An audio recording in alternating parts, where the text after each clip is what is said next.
হাজারো বাবার হাতে ফোসকা পড়ে যায় তার মেয়ের কাপড় জোগাতে, আর সেইখানে 14ই ফেব্রুয়ারির দিন হাজারো মেয়ে কাপড় খুলে দিবে তার ভালোবাসার প্রমাণ দিতে।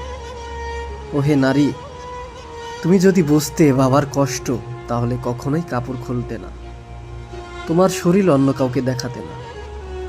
14ই ফেব্রুয়ারি ভালোবাসা দিবস, কিন্তু এই ভালোবাসা দিবস উপলক্ষে হাজারো মেয়ে ধর্ষণের শিকার হবে।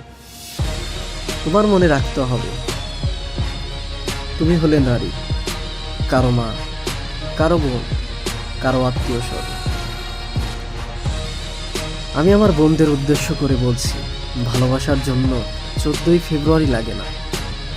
হয়তো পোস্টটা অনেকের কাছে খারাপ লাগবে, তবুও কিছু করার নেই। বোন, তোমরা তোমাদের পরিবারের দিকে তাকিয়ে হলেও 14ই ফেব্রুয়ারিতে নিজেকে ধর্ষিত করো না।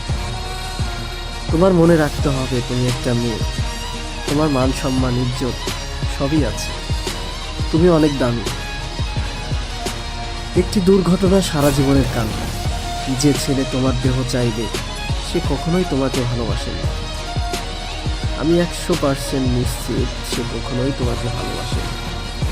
যদি কেউ বিয়ের আগে তোমার দেহ চায়, তাহলে বুঝে নিও সে তোমাকে নয়, তোমার দেহকে চেয়েছে। ধন্যবাদ। ভুল হলে ক্ষমার দৃষ্টিতে দেখবেন।